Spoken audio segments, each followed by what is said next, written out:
Malam hari ini kita memperingati peristiwa yang sangat bersejarah, momentum yang sangat spesial bagi kita adalah di mana ketika Allah Subhanahu wa taala menurunkan Al-Qur'an untuk kita.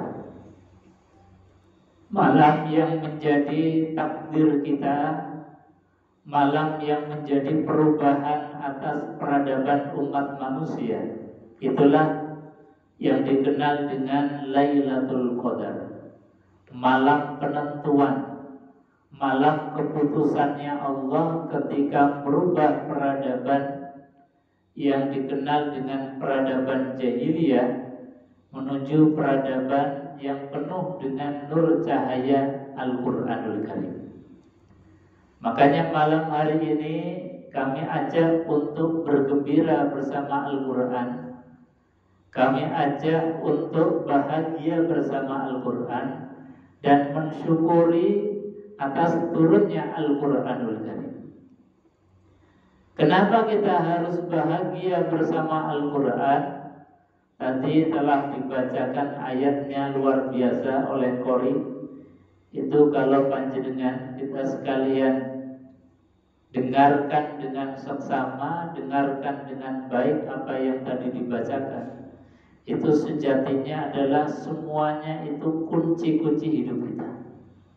Semua yang dibaca tadi, ayat yang pendek, tetapi itu adalah kisi-kisi hidup, kunci hidup untuk kita sekalian. Itu baru beberapa ayat yang dibaca.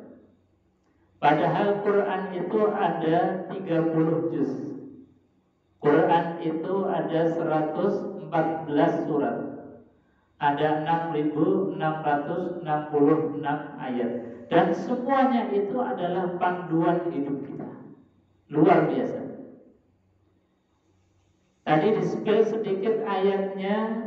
Quran itu untuk kita, wa nunazzilu minal Quran ma huwa syifa wa rahmatul lil mu'minin.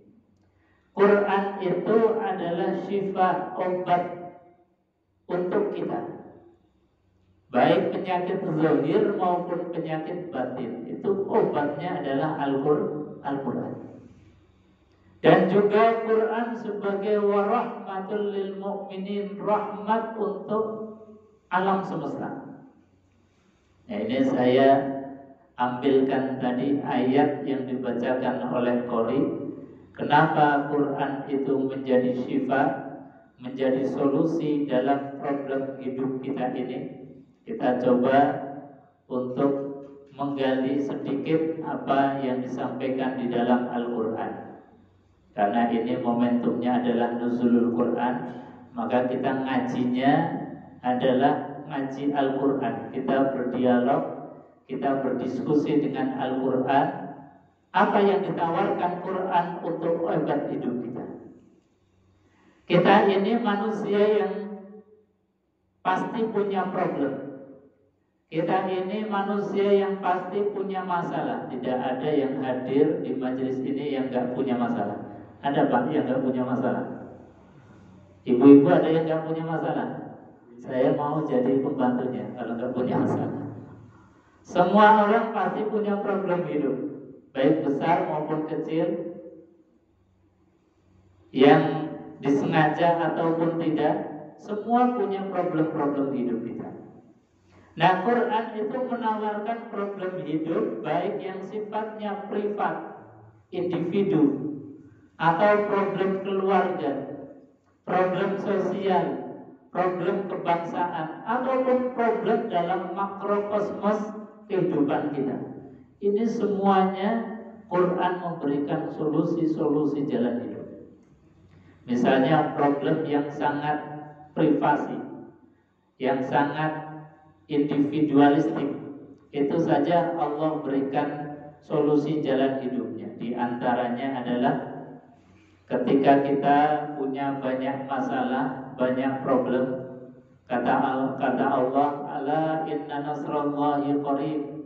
Rasulullah SAW pun pernah mengeluh ketika diberikan ujian oleh Allah, ya Allah, kapan pertolonganmu akan datang? Maka dijawab oleh Allah Subhanahu wa taala, ala inna nasrullahi qarib. Wahai Nabi, sejatinya pertolongan solusi dari Allah itu sungguh amat sangat dekat sekali. Kenapa dekat? Karena solusi hidup itu sejatinya ada dalam hati kita. Nah, ini yang harus menjadi kita pahami bersama. Solusi problem hidup kita, besar atau kecil, ini sejatinya sudah dikasih resep oleh Allah. Solusinya ada dalam hati kita. Hati kalau kita nerima dengan sabar, hati kalau menerima dengan ridho atas ketetapan Allah Subhanahu wa taala, sebesar apapun ujian dari Allah tidak akan terasa bagi kita. Nah, ini sabar. Jadi tugasnya kita adalah melapangkan hati, tugasnya kita adalah melebarkan hati dan menerima takdir dari Allah Subhanahu wa taala. Insya Allah tidak akan ada yang namanya ujian itu berat. Ini yang disampaikan Allah untuk solusi di dalam hidup kita. Hadirin jemaah yang dimuliakan Allah, Quran ini juga sebagai rahmat, sebagai bentuk kasih sayang kepada kita. Maka saya sampaikan di majelis ini, bentuk kasih sayangnya Allah adalah merubah peradaban, mindset, kebudayaan yang dulu sebelum Quran itu datang, kebudayaannya, kebiasaannya ini kebiasaan yang sangat-sangat merendahkan sifat kemanusiaan kita. Peradaban sebelum Quran datang itu dikenal dengan jahiliyah. Kenapa jahiliyah? Satu, karena saat itu orang-orang tidak mengenal Allah Subhanahu wa taala. Makanya kemudian Allah mengenalkan diri kepada kita. Kita tidak usah repot-repot untuk mencari Tuhan seperti yang pernah dilakukan oleh Nabiullah Ibrahim. Nabiullah Ibrahim itu cari Tuhan, itu prosesnya lama, observasinya lama. Ini dicatat di dalam Al-Quranul Karim misalnya, bagaimana ceritanya Nabi Ibrahim mencari Tuhan. Pernah menyangka bahwa bintang-bintang itu sebagai Tuhan karena cahayanya yang indah. Ini dianggap, oh ini kayaknya Tuhan. Tetapi ketika bintang ini kemudian tenggelam, bintang itu kemudian hilang, muncul rembulan yang lebih besar lagi dan cahayanya lebih indah. Maka Ibrahim pun menyangka, oh ini ternyata Tuhan yang cahayanya lebih besar, cahayanya lebih indah. Tapi toh rembulan ternyata juga tenggelam. Nabi Ibrahim itu kemudian observasi lagi. Ternyata ada muncul yang lebih besar lagi, yaitu matahari. Nah, begitu terus pencarian Nabiullah Ibrahim sebelum mendapatkan wahyu dari Allah Subhanahu wa taala, nyari Tuhan sampai sebegitu susahnya dengan observasi ini ternyata salah. Ganti lagi ternyata salah. Ganti lagi juga masih salah. Akhirnya apa? Kemudian Allah Subhanahu wa taala menurunkan wahyu kepada Nabiullah Ibrahim alaihissalam. Nah, kita ini di dalam mencari Tuhan, yang pasti kalau tidak dibimbing dengan wahyu, rasanya kita tidak akan menemukan Tuhan. Kalau tidak dibimbing dengan wahyu dari Allah Subhanahu wa taala, kalau tidak dibimbing dengan Al-Quran, rasanya kita mustahil untuk kenal dengan Allah. Karena apa? Allah tidak bisa dilihat, sementara kita indranya ini terbatas. Maka satu-satunya jalan mengenal Allah adalah Allah hadir memperkenalkan dirinya ketika ayat yang pertama turun. Manusia yang asalnya tidak kenal dengan Allah lalu dikenalkan, Iqra bismi rabbikal ladzi khalaq khalaqal insana min 'alaq. Siapa Tuhan itu? Kata Allah Subhanahu wa taala, Tuhan adalah alladzi khalaqal insana min 'alaq. Tuhan itu adalah yang mencipta kita. Yang mencipta kita dari nutfah yang kemudian menjadi alaq, sesuatu yang menggantung di dalam rahim seorang ibu. Jadi ketika kita mengenal Tuhan, tidak usah mencari Tuhan itu seperti apa, tapi dengan kita mengetahui proses kejadian kita, proses kita dihidupkan oleh Allah Subhanahu wa taala, insya Allah kita akan mengenal Allah Subhanahu wa ta'ala. Jadi kalau kita mau melihat Allah langsung, mengenal Allah langsung, ini pasti tidak akan bisa. Maka kata Rasulullah SAW, cukup tafakkaru fi khalqillah wala tafakkaru fi dzatillah.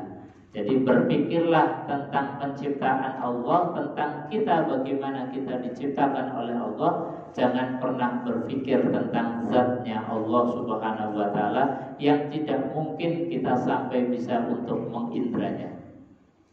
Bapak Ibu hadirin jemaah yang dimuliakan Allah Subhanahu wa ta'ala.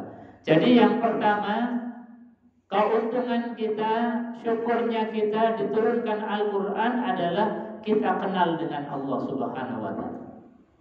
Yang kedua, rasa bahagia dan syukurnya kita diberikan oleh Allah Al-Quran adalah kita bersyukur bahwasanya manusia ini masih eksis.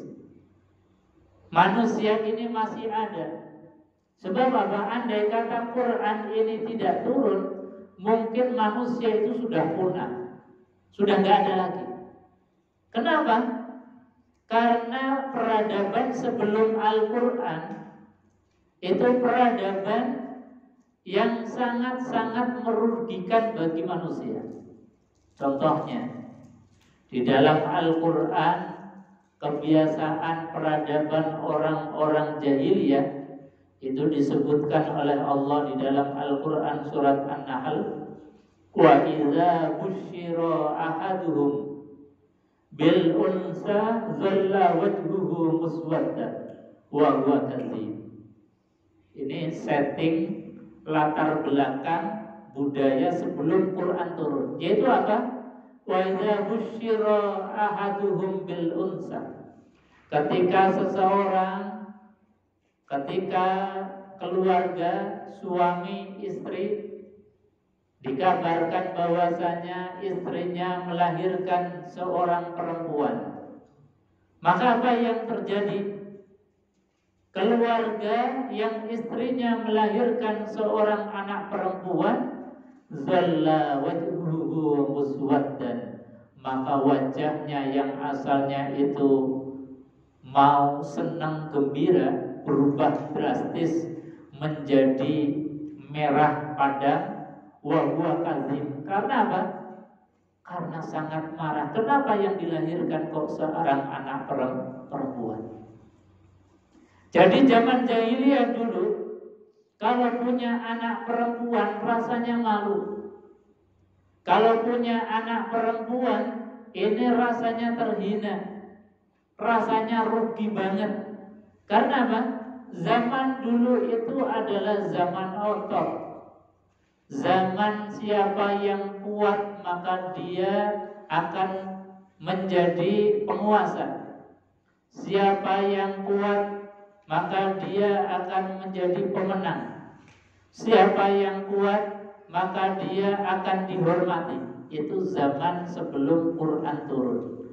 Makanya ketika lahir seorang anak perempuan yang dianggapnya ini tidak bisa membantu di dalam masalah penyelesaian, misalnya ketika terjadi peperangan atau ketika keluarganya ini diintimidasi, keluarganya ini kemudian diperbudak, tidak bisa membela.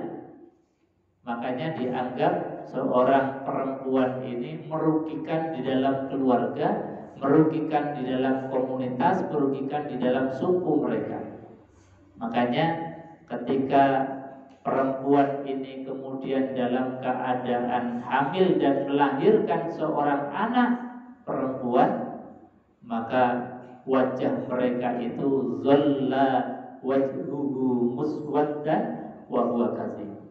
Yang asalnya senang gembira berubah drastis menjadi merah padam karena menanggung malu dan hina punya anak perempuan.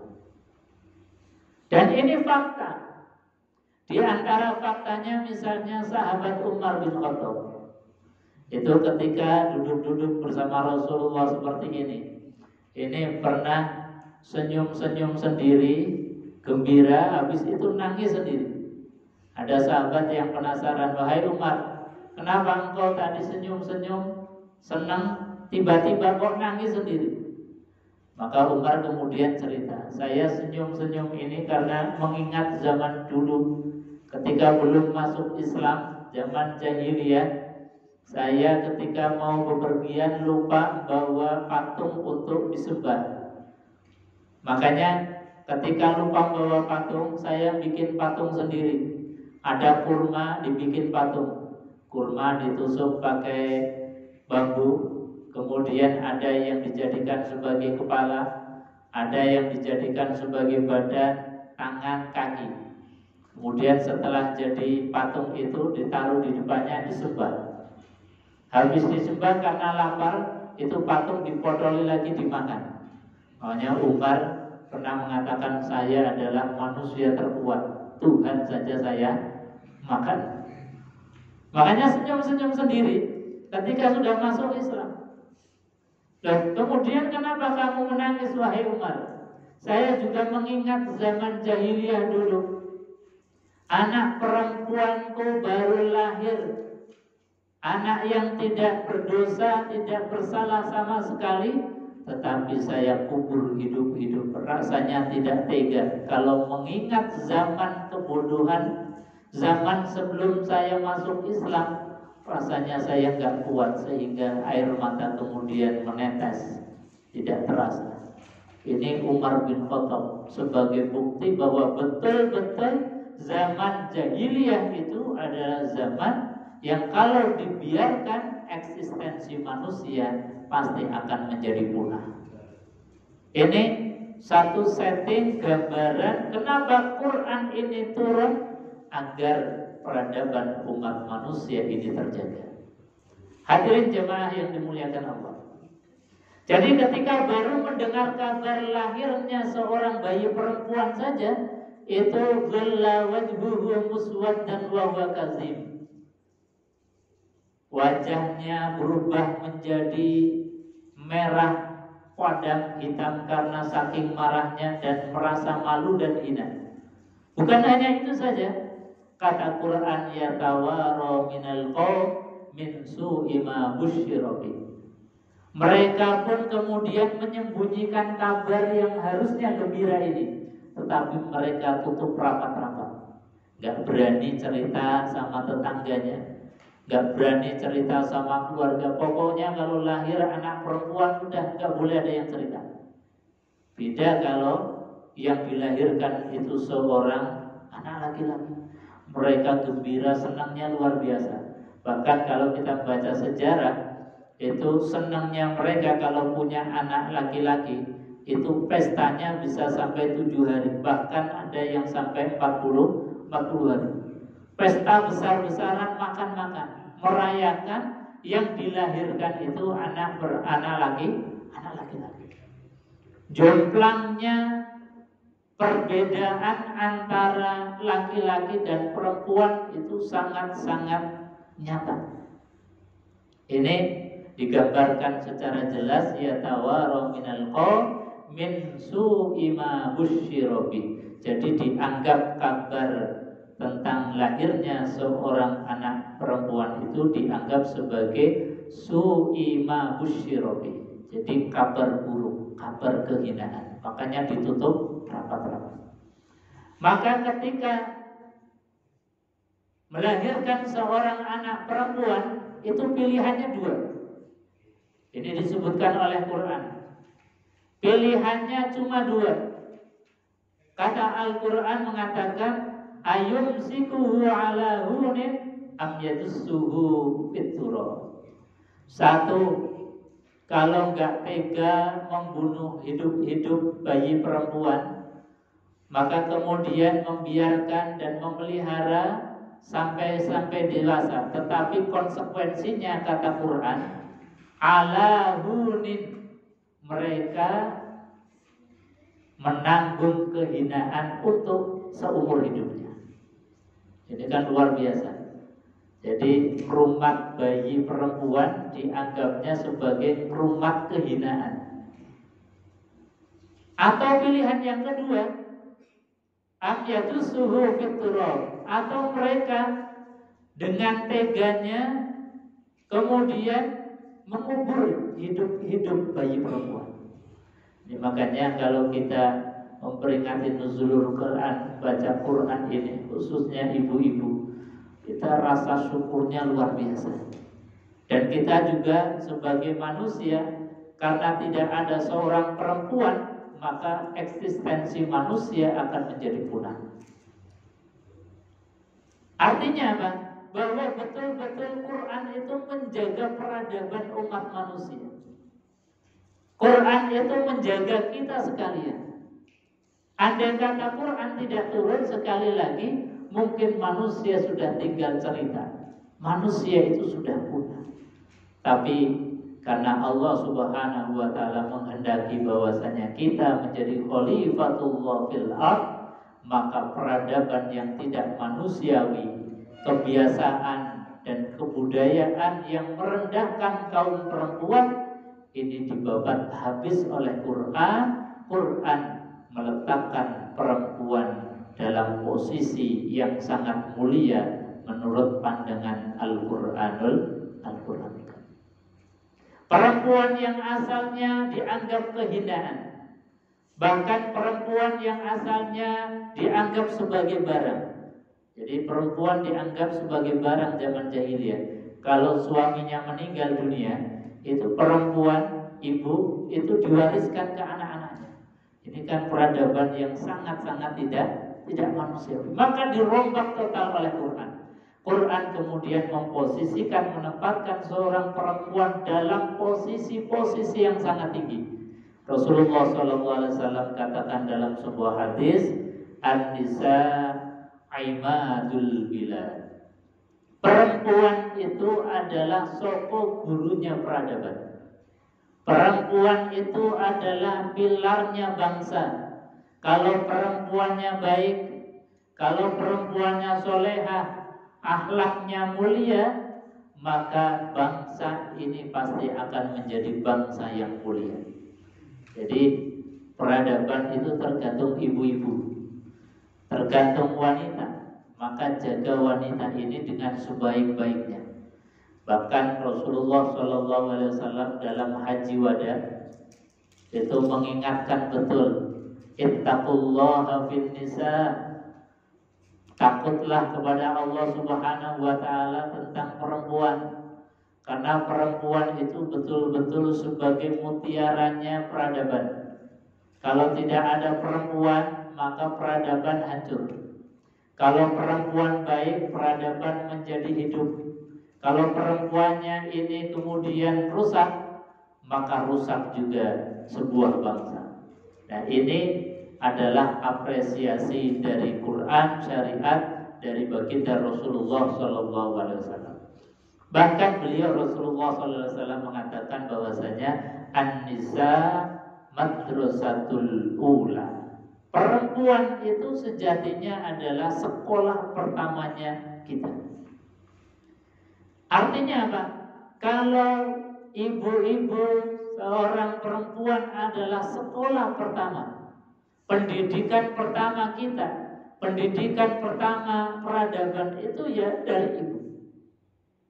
Dan pendidikan yang paling utama yang disebutkan di dalam sebuah penelitian, Itu ada buku hasil penelitian bahwa masa-masa keemasan pendidikan yang paling utama yang diberikan oleh seorang ibu itu adalah ketika anak masih dalam rahim perut seorang ibu. Itu masa keemasan untuk mengenalkan anak kepada Allah Subhanahu wa taala. Maka ketika itu disia-siakan, meskipun lahir dididik dengan pendidikan yang baik, pendidikan yang mahal, pendidikan mungkin dileskan, didatangkan guru, tetapi kita melewatkan masa-masa emas ketika anak itu dalam rahim seorang ibu, itu rasanya belum memberikan hal yang banyak terhadap anak-anak kita. Maka sekali lagi, masa emas ketika anak dalam rahim seorang ibu itu sangat-sangat mempengaruhi kejiwaan kita. Ketika seorang perempuan hamil tidak pernah meninggalkan sholatnya, ketika perempuan hamil itu dekat dengan Allah, dekat dengan Al-Quran, menjaga lisannya, itu insya Allah anak lahir gampang kenal dengan Allah Subhanahu wa ta'ala. Tapi kalau ketika dalam rahimnya ibu yang sedang hamil, ngomong, bicaranya, ucapannya tidak dijaga, sama Allah jauh, dengan Al-Quran tidak pernah membaca, meskipun dia lahir dididik dengan pendidikan yang baik, rasanya kurang maksimal. Maka dalam penelitian tadi, masa-masa keemasan ketika berada dalam rahim seorang ibu itu menjadi masa-masa yang harus kita jaga dan mendidik anak. Karena apa? An-nisa madrasatul ula. Perempuan itu adalah sekolah pertama bagi anak-anak kita. Hadirin jemaah yang dimuliakan Allah Subhanahu wa taala. Nah, ini Quran menggambarkan kepada kita dan kita harus bangga ada Al-Quran. Kita harus bersyukur diberikan Al-Quran karena tadi satu, kita menjadi kenal dengan Allah Subhanahu wa taala. Yang kedua, kita dijaga oleh Allah sehingga insya Allah manusia akan semakin langgeng, akan bisa eksis terus, peradaban umat manusia bisa berjalan dengan baik. Hadirin jemaah yang dimuliakan Allah Subhanahu wa taala. Kemudian Rasulullah SAW di dalam mengapresiasi perempuan ini, di dalam sejarah disebutkan bahwa perempuan yang pertama kali mengimani Rasulullah SAW menjadi seorang nabi dan rasul. Sebelum Nabi Muhammad SAW itu dipercaya, diimani oleh laki-laki, itu ada seorang perempuan yang percaya bahwa Nabi Muhammad SAW menjadi nabi dan rasul. Itulah Khadijatul Kubra, istri Rasulullah SAW. Bahkan Khadijah itu iman kepada Rasulullah SAW sebelum Nabi diangkat menjadi Rasul. Karena memang Khadijah ini adalah orang cerdas, orang pintar. Karena pamannya beliau itu namanya Waraqah bin Naufal, itu seorang ahli kitab. Jadi banyak belajar dari beliau, termasuk belajar tentang ciri-ciri Nabi akhir zaman yang akan diangkat oleh Allah Subhanahu wa taala. Itu Khadijah sudah paham betul. Makanya ketika melihat Muhammad remaja yang sifatnya itu persis seperti yang digambarkan di dalam kitab-kitab Zabur, Taurat, dan Injil, ini sangat kesengsem. Akhirnya apa? Minta kepada pamannya Waraqah bin Naufal untuk melamar Muhammad. Akhirnya kemudian dilamarnya baginda Rasulullah SAW menjadi suami dari beliau. Nah, selama 15 tahun Nabi berumah tangga dengan Khadijah. Karena Nabi itu nikah umur 25 tahun, sementara diangkat menjadi nabi itu umur 40 tahun. Jadi ada waktu 15 tahun penantian Khadijah. Kok suamiku nggak diangkat-angkat jadi nabi ya? Padahal secara ciri-cirinya tidak ada yang terlewatkan. Ciri nabi yang terakhir itu secara kasat mata misalnya diterangkan bahwasanya kalau berjalan di tempat yang panas tidak pernah kepanasan karena selalu dinaungi oleh awan. Kalau berjalan di tempat yang panas, maka Nabi Shallallahu Alaihi Wasallam tidak pernah ada bayang-bayangnya. Karena apa? Nabi Shallallahu Alaihi Wasallam dijaga oleh Allah. Allah nggak rela kalau kekasihnya ini kepanasan. Allah nggak rela kalau kekasihnya ini kemudian diinjak-injak oleh orang, meskipun yang diinjak-injak hanya bayangannya. Jadi bayangannya Nabi pun tidak rela kalau diinjak oleh orang lain. Makanya Allah membuat satu cara ketika Nabi Shallallahu Alaihi Wasallam berjalan di tempat yang panas ditutupi dengan awan, sehingga apa? Nabi tidak pernah punya bayang-bayang. Orang awam pun pasti akan melihat. Makanya orang-orang mengenal ini calon Nabi, termasuk Khadijah tahu persis. Tetapi selama 15 tahun itu ditunggu-tunggu, kok gak jadi nabi-nabi. Ini rasanya kemudian gelo, penasaran kapan diangkat menjadi nabi. Maka ketika Nabi Muhammad Shallallahu Alaihi Wasallam di tanggal 17 Ramadan, ketika beliau dalam keadaan bertahanus menyendiri di Jabal Nur di Gua Hira, ini datanglah malaikat Jibril, sosok makhluk yang sebelumnya belum pernah dilihatnya, belum pernah dikenalnya, mendekap Rasulullah Shallallahu Alaihi Wasallam dengan dekapan yang sangat keras. Sampai-sampai kata Rasulullah SAW, beliau untuk nafas saja susah, saking kerasnya dekapan malaikat Jibril. Kemudian Jibril mengatakan kepada Nabi, Iqra ya Muhammad, bacalah wahai Muhammad. Kemudian dijawab oleh Nabi, Ma'ana biqori, saya gak bisa baca. Dan apa yang harus saya baca waktu tidak ada tulisan? Maka ditanyakan lagi, Iqra ya Muhammad, sampai 3 kali. Nabi menjawab dengan jawaban yang sama, Ma'ana biqori, saya gak bisa baca. Karena gak bisa baca, kemudian diajari, dituntun oleh malaikat Jibril, Iqra bismi rabbikal ladzi khalaq, khalaqal insana min 'alaq, Iqra wa rabbukal akram alladzi 'allama bil qalam, 'allamal insana ma lam ya'lam. Nabi Shallallahu Alaihi Wasallam gemetar, takut luar biasa sampai pucat pasi. Kemudian turun gunung, pulang ke rumah, bertemu dengan istrinya yaitu Khadijah. Beliau mengatakan, Zammiluni, Zammiluni, selimuti aku wahai Khadijah. Saking takutnya Nabi Muhammad Shallallahu Alaihi Wasallam minta diselimuti.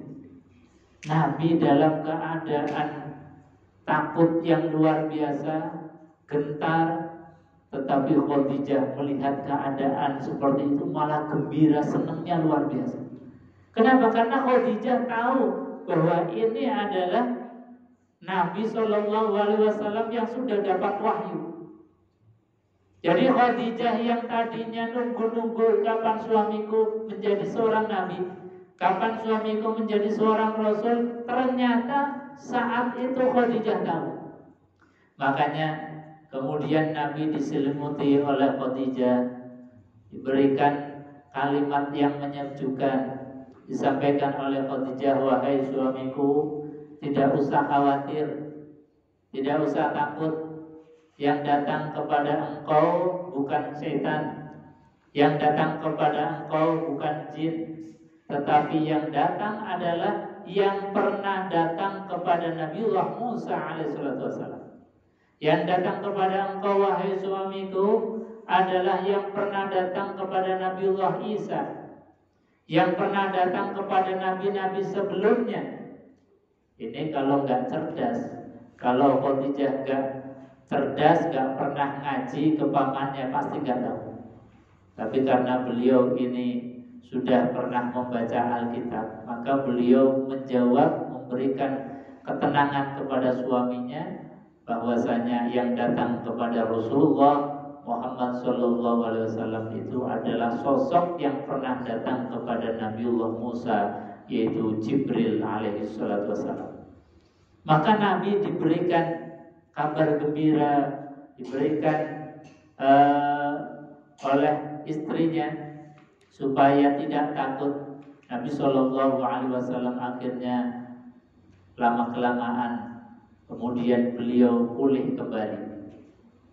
Rasa takutnya hilang, bahkan gembira karena apa yang menjadi harapannya, mendapatkan wahyu dari Allah Subhanahu wa taala. Betul-betul Allah kemudian ijabah. Saat itulah Nabi SAW diangkat menjadi seorang nabi dan seorang rasul. Nah, ini prosesi nuzulul Quran, turunnya Al-Quran adalah dalam rangka mengangkat baginda Nabi besar Muhammad SAW menjadi seorang nabi dan seorang rasul, juga merubah peradaban jahiliyah menuju pada peradaban yang penuh dengan sifat kasih sayang basyariah. Hadirin jemaah yang dimuliakan Allah Subhanahu wa taala, saya kira itu untuk kajian pada malam nuzulul Quran ini. Mudah-mudahan kita semakin dekat dengan Al-Quran, semakin bangga dengan Al-Quran, semakin kita sergap dan semangat untuk belajar Al-Quranul Karim. Amin Allahumma amin. Bapak Ibu hadirin jemaah yang dimuliakan Allah, kita tutup dengan doa bermunajat kepada Allah Subhanahu wa taala. Namun sebelumnya mari kita bersenandung doa Al-Quran. Allahumma hamna bil Quran waj'alhu lana imaman wa nuran wa hudan wa rahmah. Allahumma dzakkirna minhu ma nasina wa 'allimna minhu ma jahilna warzuqna tilawatahu ana al-laili wa atrafan nahar waj'alhu lana hujjatan ya rabbal alamin. Allahumma salli wa sallim ala sayyidina wa habibina syurubina wa duharina wa ulana Muhammad. Alhamdulillahi rabbil alamin. Hamdan syakirin, hamdan na'imin, hamdan yuafi ni'amah wa yukafi mazidah. Ya Rabbana lakal hamdu kama yanbaghi li jalali wajhikal karim wa 'azimi sultanik. Rabbana ighfir lana wa li walidayna warhamhuma kama rabbayana shighara. Rabbana hab lana min azwajina wa dhurriyyatina qurrata a'yun waj'alna lil muttaqina imama. Allahumma ij'al jami'a auladana wa jami'a talamidana wa jami'a dhurriyyatana waladan salih, waladan muti'an, waladan 'aliman, waladan zakiyan, waladan hafizan lil Qur'anil 'azim bi rahmatika ya arhamar rahimin. Allahumma taqabbal minna salatana wa qiyamana wa siyamana wa ruku'ana wa sujudana wa tadarru'ana wa takhashu'ana wa ta'abbudana wa tamim taqsirana ya Allah bi rahmatika ya arhamar rahimin. Allahumma barik lana 'ilman nafi'a wa qalban khashi'a wa 'amalan taqabbala wa rizqan halalan wasi'an mubarakan. Allahumma ighfir lana bi husnil khatimah wa la taqtim lana bi su'il khatimah. Rabbana atina fid dunya hasanah wa fil akhirati hasanah wa qina adzabannar. Wa sallallahu ala sayyidina Muhammad wa alihi washabbihi wasallam. Alhamdulillahi rabbil alamin. Al-Fatihah. A'udzubillahi minasyaitonir rajim. Bismillahirrahmanirrahim. Alhamdulillahi rabbil alamin. Ar-Rahmanir Rahim. Maliki yaumiddin. Iyyaka na'budu wa nasta'in. Ihdinas siratal mustaqim. Siratal ladzina an'amta 'alaihim ghairil maghdubi 'alaihim waladdallin. Assalamualaikum warahmatullahi wabarakatuh.